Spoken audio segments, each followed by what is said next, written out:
Ladies and gentlemen, back with another video. I've pulled the mic a bit closer so that this time I may speak in my low, relaxed tone. I don't feel today to be animated so much because these issues that I've been covering have started to affect me. This is what I know about media and consuming it. This is what I remember about a situation and a time I was in when I was running and trying to put together a podcast. I bought mics, had cameras, and then I started looking into current events, gossip on a very regular so that we can have topics to speak on the channel, sort of emulating McG, not his style or anything, but just the current affairs being relevant and speaking what is new and hitting. And I remember how just painful and draining it is to have your mind constantly crowded by things from outside, lacking internal peace, not being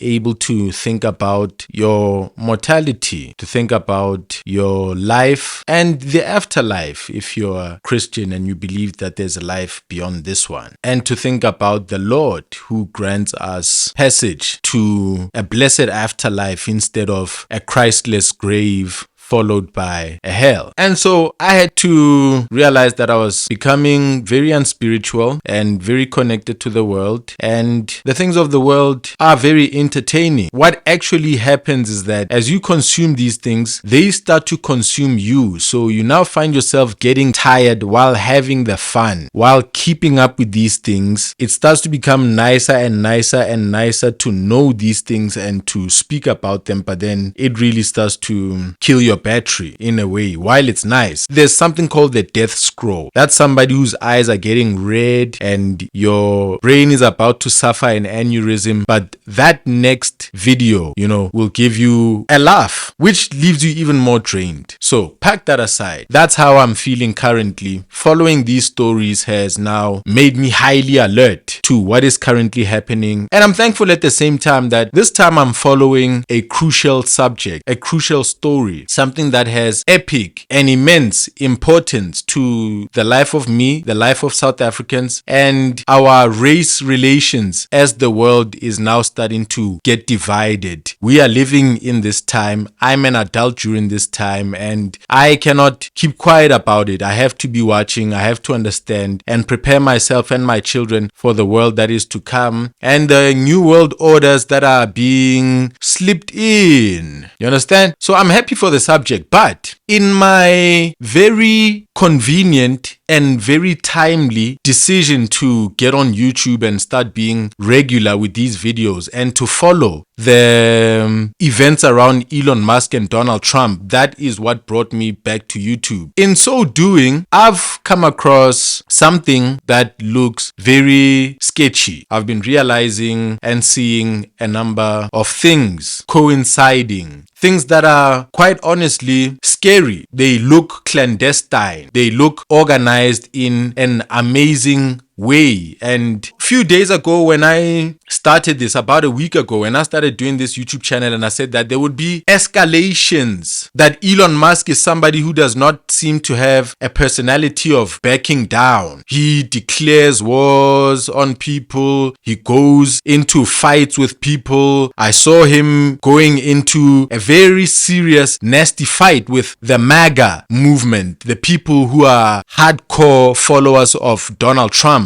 And he called them a group of unrepentant racists when they started having an issue with that Vivek Ramaswamy guy and his tweets around the H-1B visa and why it seems like Americans are lazy and the H-1B visa is giving opportunities for very smart people from outside to come and give their hands to their American economy. A lot of white people were pissed off about that and pissed off about Ramaswamy, and he's an Indian, right? And Elon Musk tried to defend Ramaswamy, and when he tried that, he of course went into opposition with MAGA. And so MAGA really had a fight with him and this H-1B visa, wondering and asking why it should even exist. Why aren't Americans being the ones employed at these jobs? And so Steve Bannon, a very loyal Trump henchman, lieutenant of the MAGA movement, Secretary General, he came out and said, Elon Musk,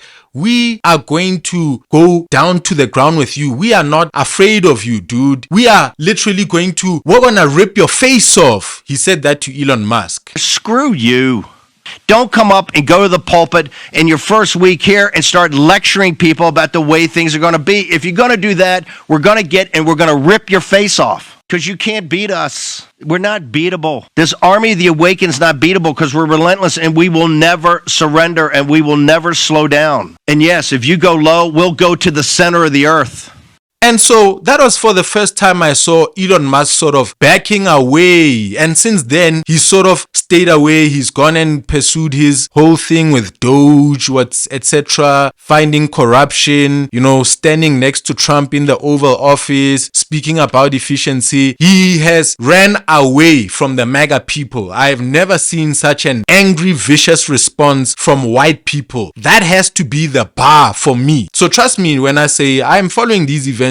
I know the MAGA movement. I know the MAGA people. I know their thinking. I know how hardcore they are. And so, Elon Musk, it seems, having lost that fight there, has been waging a war with South Africa and the South African people and the South African government. And that's what really brought me to eventually say, hey man, I gotta come pick up this situation and start talking about these issues with Trump and Elon Musk. It's because I'd been watching him from before election. You should remember, Elon Musk, prior to this, in the previous Trump administration, he was a sort of leftist. He was a guy who's acting all sweet. It's only now that Elon Musk's balls have fully dropped and we see that he's an entire monster. So now noting this new monster that Elon Musk is and was becoming, and with a very serious aggressive pace, he has become a formidable force. I was watching when he started entertaining South African issues and I thought, oh my lord, you know what? In South Africa, we really don't have the sort of aggressive responses that can meet an Elon Musk. When this guy starts to put his billionaire hands on our business and he starts trampling over us, man, it's gonna be one epic showdown. It's gonna be a real serious shame, man. So many people with so little voices are just gonna be standing by, watching in the township, in the shacks with absolutely nothing to say, while a billionaire who hailed Hitler is making up, manufacturing and distributing rumors about our country and what we are doing to white people. The black people, the ones who are poor right now, uneducated, who don't even have internet, are going to be said to be the victimizers of the whites, and he's going to push this to a certain degree. So you've got some context about how I'm feeling, why this is scary, and how deep I have my roots connected, how deep I have my senses,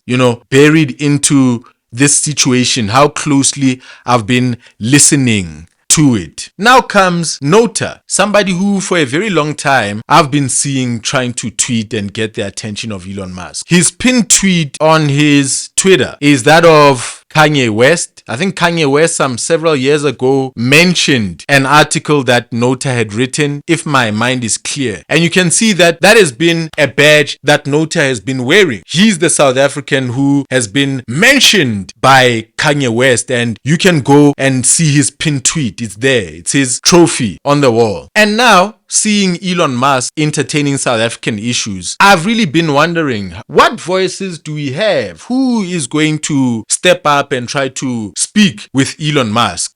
As far as Julius Malema's tweets have gone regarding Elon Musk, it's been that one tweet every once and again. Yes, he's got a Twitter account, but he's not presenting himself as somebody who is highly digital, somebody who can get on a Facebook Live or an Instagram Live and give some statements. He's showing himself to be this strictly leader. I go by the book, we issue our statements, and so we engage thoroughly and properly after evaluating and meeting with the Central Command team in the war room. So he's that guy. He doesn't seem very flexible. He's got a massive, epic voice, but because Elon Musk is operating on social media and Julius Malema is not really an engager in that direction, I felt like that voice is gonna be missing. So who else then? Who else will there be? It has to be Nota. It has to be him. But what sort of engagement will Nota be having with Elon Musk? Niggas ain't saying shit. Niggas ain't been nowhere. Niggas like Alsatians, they be in the crib.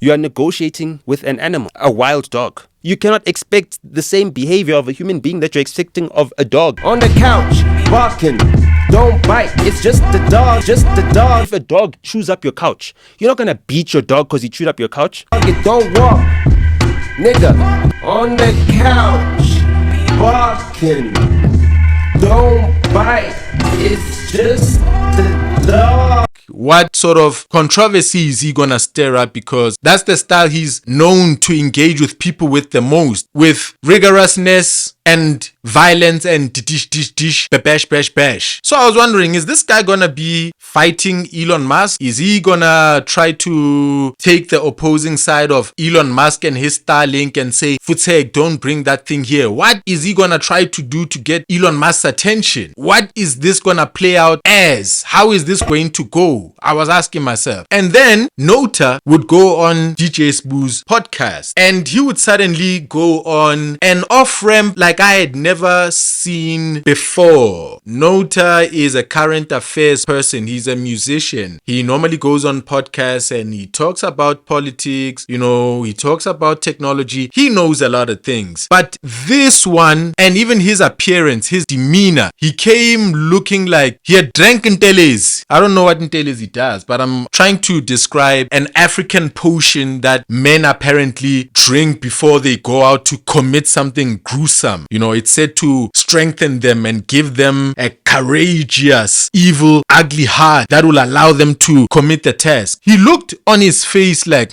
nigga, you smell like some war muti on you. What is this new tip that you are on? And so he went in to the white people, right? And I picked that up as well. And I said, yo, Willem Petzer, that's Nota there whom you're looking at. He's a warmonger. He's a fire starter. He has a business plan. He's got a goal, an objective that I can see. I have an understanding of the kind of man that he is. And so here is a telling of what is to happen. You need to take him to the Human Rights Commission because he will not cease. He will continue to use this opportunity with the North Star, the end goal of getting picked up by Elon Musk. He wants to make himself available to Elon Musk, who's currently looking for something fishy. The cop is busy patrolling the block looking for somebody who is walking sketchy. Him and his fellow cop Donald Trump have their eyes on South Africa. They are looking for something that is being done to white people. The initial plan by the AfriForum and those people seems to have hit a wall. It seems to have gone in a funny direction when Trump dared them and he said, okay, if you got problems over there, I'm willing to open up this country to white Afrikaners and show to the world that, you know what, man, I'm a white man and I'ma do whatever I like, man. Whoever wanna ask me if I don't want any black people there, they'll just have to understand that, nah, the Nazis are in power. The blonde hair, blue-eyed people are up in this joint. So I started seeing that, okay, now the Afrikaners have been given this opportunity and they've refused it. This now is pouring some very cold water on events I've been watching for over 5 years. When I first started seeing the Willem Petzers, I always wondered, dude, when your campaign finally climaxes, what is the climax gonna look like, bro? When you finally get what you want, when you realize your aspirations, when you get to the top of the mountain, when you finally convince somebody out there that you're being persecuted and there's a genocide in South Africa, what are you gonna do? What is it gonna look like? How are you gonna feel? So now realizing that, okay, this looks like the climax. The Afrikaners are leaving. They've been given their opportunity. This has been a work of many years, over 5, probably 10 years now, with the AfriForum and Solidarity and Ernst Roets going over to the United States, being on Fox News with Tucker Carlson, right-wing journalists from over there, claiming that in 2018 already there was farm seizures. I was like, okay, now they've finally gotten someone to be convinced of that and they'll be leaving. But hey, turned out to be an anticlimax. It turned out out to be a very serious, embarrassing fumble for the Afrikaner people, right? I want to speak about them respectfully as a people as I address them here. I know I normally address the Afrikaners as the racist people in South Africa, but let me steel man them here. There are Afrikaners who are just minding their business. They're running their affairs. They are participating in this country. They are firmly and properly running aspects of the economy, and full stars go to them. Not everyone is a member of this fringe group that is blasting out messages of genocide. So these Afrikaners who respect themselves have been embarrassed by this offer by Trump. Them having to actually issue a statement and refuse this has really left Afrikaners with some egg on their face. For what the Ernst Roets and his gang have been doing over the past couple of years, the Afrikaner people and their reputation has become a meme. You might have seen the clips on Twitter where white people themselves actually do these meme videos of a day in the life of an Afrikaner in South Africa, and they are showing themselves having a freaking good time. So with this really serious boo-boo, this embarrassment, Afrikaners have really had to come out and say, yo, listen, there's some of us here who are very sensible, we're very serious. We're not a radical movement. We just want to live here quietly. Actually, some of us like not being noticed. We understand what we have and we understand how safe it is under the law of South Africa that we know. There are men who came out and said, we are beneficiaries of this law. It has protected us. We are cool. We don't know why we're trying to be given asylum. Asylum is embarrassing. You're making us look like Africans or Syrians. We are the elite ruling class. We are the kings of this place and we're here to stay. So now, this was an anticlimax, and somebody else had to now give Trump something because the whole entire US president has offered asylum and he's become a meme as well for his hand being rejected. So now there has to be some redemption. Elon Musk needs some redemption. Donald Trump needs some redemption. Donald Trump needs some receipts for his words where he said there's terrible things happening and probably even far worse. So now that there's been this huge embarrassment, there needs to be a comeback, there needs to be receipts, there needs to be proof put forward. And enter Nota Baloyi, enter Willem Petzer and his response. But in any case, so will the Human Rights Commission do anything about this guy? And sadly, I think the answer to that question is an obvious no. Enter Ronaldo Gouws and his response to the matter and his subsequent attack towards the South African Human Rights Commission. But yet nothing from the South African Human Rights Commission. At what point do we tell the government that we want the Chapter 9 institution that is funded by taxpayers to either start doing their job without fear or favor to any specific race, or the funding needs to end? That was one of the very first things that I said right before I became a member of parliament, was that you want the South African Human Rights Commission, the referee for race, to be removed. Like something like Elon Musk did for X, free speech, something like that, so that Nota can say more of these things to you and you can say more of them. You sound like an anarchist, my man. You sound like you want total breakout of shit flowing in the streets. we need to defund the South African Human Rights Commission. We need to defund the South African Human Rights Commission. And then magically look what You're a scammer. Something that his friend Willem Petzer had just done. Enter now Brian Shepherd from Morning Shot, picking up the Nota video as well, doing a video on it. And so I ask you, ladies and gentlemen, what are the South African Human Rights Commission going to do? Because when Ronaldo Gouws and various other individuals used slides that many took to be incorrect, for want of a better word, they were quick to go file cases in the various courts around the country in order to ruin those individuals' lives. They got them fired from their jobs and so forth. And the question I would ask is, why are they not doing the same in this instance? Why is there a degree of two-tier justice? Based on what? Historical injustices? Then enter a man by the name of Colonel Chris Wyatt from Central Pennsylvania. Him also picking up Nota and also going in the direction of an attack towards the Human Rights Commission. Before him, Ronaldo Gouws had gone on a tirade, not attacking Nota, but instead attacking the black people and their supposed love for what Nota is saying. It seemed like people were manufacturing, they were cooking the receipts that Donald Trump needs right in front of our faces. And I asked myself, wait, man, is Nota just trying to get attention from Elon Musk? Is he fighting back in some way against what Trump is saying and the defunding for HIV? Is Nota constructively engaging this in any way?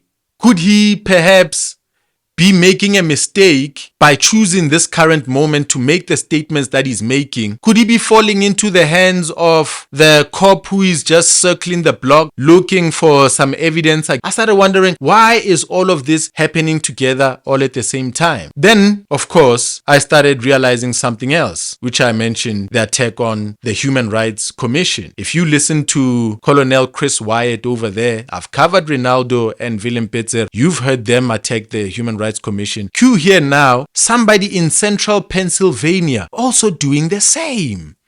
Unbelievable. How this does not get before the South African Captured Human Rights Commission would be beyond me. They're going after Ronaldo Gouws over an academic video in which he made a point. You hear that? Are you starting to see some coincidences? Are you starting to see Nota's convenience in the middle of all of this? Are you not noticing how he has made himself a central figure and how he has allowed the Chris Wyatts out there to read this situation as an attitude that black people as a whole have towards white people? Aren't these the receipts that Trump needs? Could, in fact, Nota be part of all of this? He's not talking much about music. I'm not sure what is happening with his music. His artists, are they successful? Are they releasing? Is he making money? That's what he's known for. But now he's in this other space. He's in the politics. He's up to his usual shenanigans. He's an event planner. He's a brand strategist. He's a PR manager. He's a hype man, and he's busy here in the middle of some particular hype that is looking very, very convenient and very well orchestrated. So, seeing all of this, I've been greatly disturbed. I've been wondering, are there foreign agents? Have you ever heard the term? Have you ever watched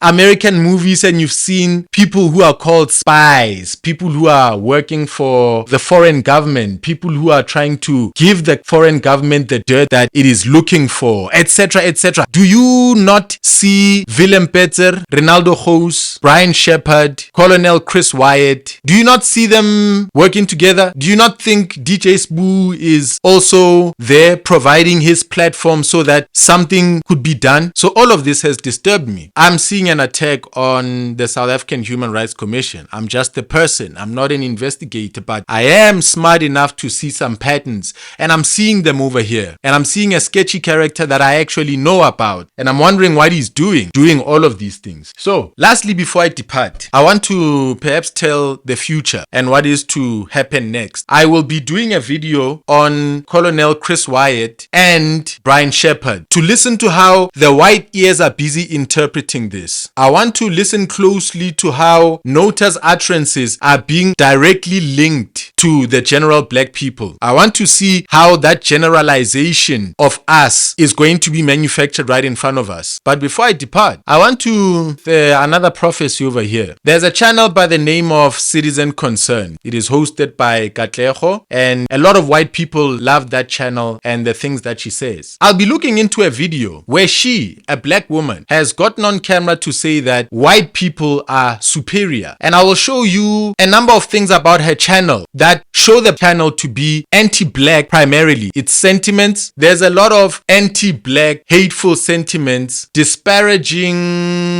remarks and overall takes that are being done towards black people. And while busy with that, a promotion of white people, a promotion of their identity, and to an extent of a declaration of their actual supremacy. Cue perhaps a video snippet right here. The reason why I thought it was important is this. Every now and then I find someone who accuses me or accuses someone else of being a self-hating black. They accuse me of being a person that believes that white people are superior to black people. There are also people who believe that white people have put it in our minds that they are superior. The real truth is simpler than that. Guys, white people did not tell us that they are superior. No one has ever tried to tell me that white people are superior. Still, there's one thing that is a fact when it comes to superiority. It exists whether you admit it or not. You see that? Do you see that? Do you see that? There's a channel with a black woman promoting white supremacy. And my prediction, soon she may also pick up on the Nota video, and she may also now start to speak and link Nota's remarks to black people and to generalize. As Colonel Chris Wyatt has also said in his video, this is what the black elites go to school and learn. And that's what happens, ladies and gentlemen, when you send students off to school who are taught in black supremacy and black revolutionary theory. This is the nonsense that they spew. I mean, tell me, Chris Wyatt, I can hear your American context. You sound like an American as you say that. Do you know that the schools here in South Africa, the universities, are so few, and being so few, they are occupied by black and white people. So at what point would the black elites at these schools, where white people also go, get to be in touch with these ideologies? How come the white people have never seen these things? Black elites are going to white schools. They are being taught by white teachers. Are you saying, or are you trying to suggest that there are some black universities over here that have their own agenda? Are you trying to suggest that our universities have left-wing leaning politics interwoven into their fibers and right-wing leaning sentiments and doctrines being pushed into the kids attending there? No, we don't have such. We have the same university, and so you are lost. Unfortunately, your frame of reference and life is not well. And lastly, this Colonel Chris Wyatt is a friend of Ronaldo Gouws. Here's the two of them in an interview together. So let's keep an eye out for what will be happening. I believe that Nota will be on the news in America, and Elon Musk is going to make sure of it. I actually have a suspicion that there's a WhatsApp group with Renaldo and Elon Musk in it, and Nota has been put in there, and Elon Musk runs the cult, and he has asked for people to go and find something, and there's a group of foreign agents who are busy now manufacturing what will soon be found by Donald Trump. And then there will be, reasons for war. There'll be reasons for sanctions. There'll be receipts. There'll be justification for aggression. There will be people distracted, people deprived of funding for AIDS medication. People will die. People will suffer. And a glitterati, a little group of YouTubers, seem to be orchestrating all of that very nicely right in front of us. So that's why I woke up not feeling good today. I'm not happy to be seeing this. I actually wish that I was distracted looking at something else. I wish that I was hopping into Twitter just once a day, and I was just going to come across Nota and his retweet from Elon Musk and think, man, is the dude just going crazy again? He's finally gotten the attention that is needed. I wish I could just see it as simply that, but I'm seeing this as more larger than that. I see this as an orchestration. Black people are not openly hateful and bad like that towards white people. They don't have an attitude as aggressive as Nota's. No.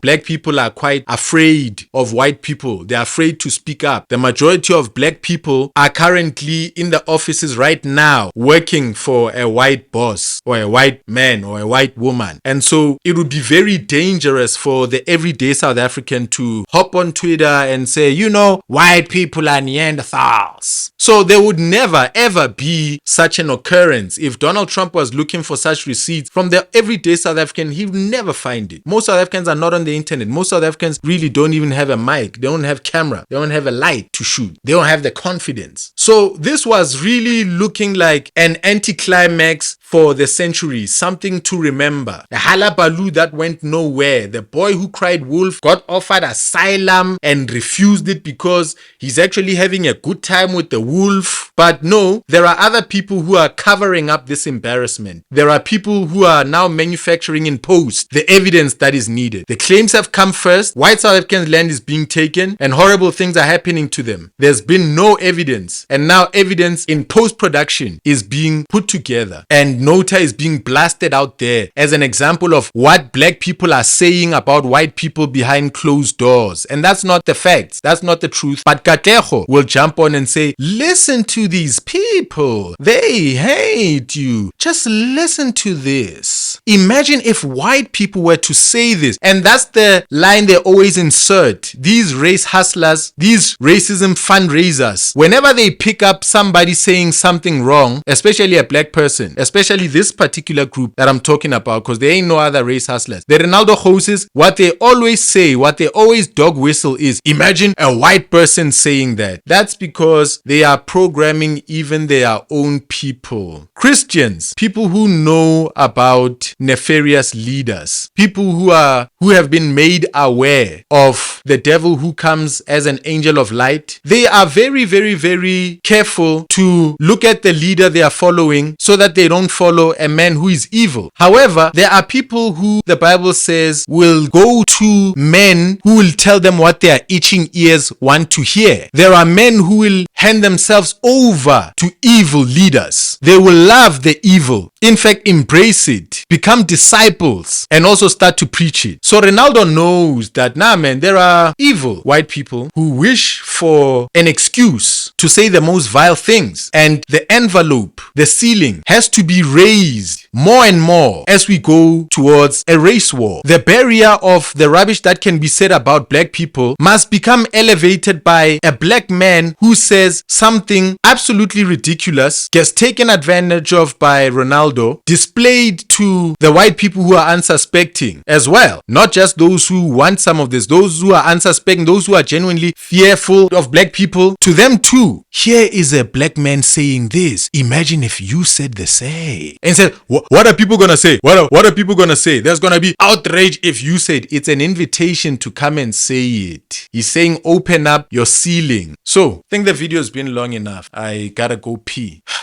As we watch these events unfold, let's keep an eye out for one another. Those who do not want to be swayed by totalitarians, those who do not want to be swayed by propaganda, those who do not want the Human Rights Commission to be defunded, attacked, abolished. Let's keep an eye out. Removing the Human Rights Commission can only result in more utterances like Nota from new people. Then the world will go to hell. Ronaldo Gouws will usher in the last days with Elon Musk. Please subscribe, like the video.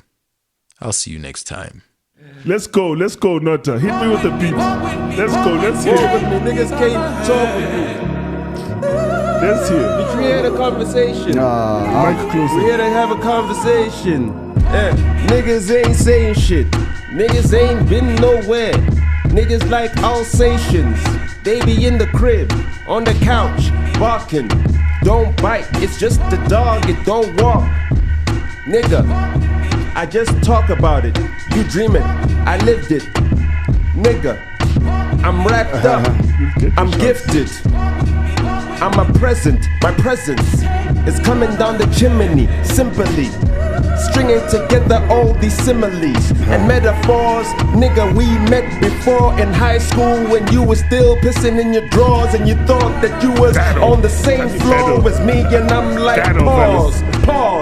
Nigga, I'm a freestyle boss. I'm an executive, come where you live. I'm at the crib, PEP home, furniture, burning ya. Niggas didn't know that I turned them, I burned them, turned the sternum. Make sure that your neck broke, your check broke. Yeah, nigga, I'm the check that's bouncing at the end of the month. And niggas wanna know why they cannot front. Cause I advance niggas, I tap dance. Niggas look like I act like Lance, but they don't know that I gave Lance his first chance. At $1 million. Look at me, holla. Look at the catalog. Nigga, add that to the analog. Add that to the digital. And they'll know that I did it all. And I never touch the ground. I stay fly, I stay high. And these niggas trying to shoot at me. And I'm like, tie-dye, drive-by. I'm on a different color. Different shade, different kind of blade.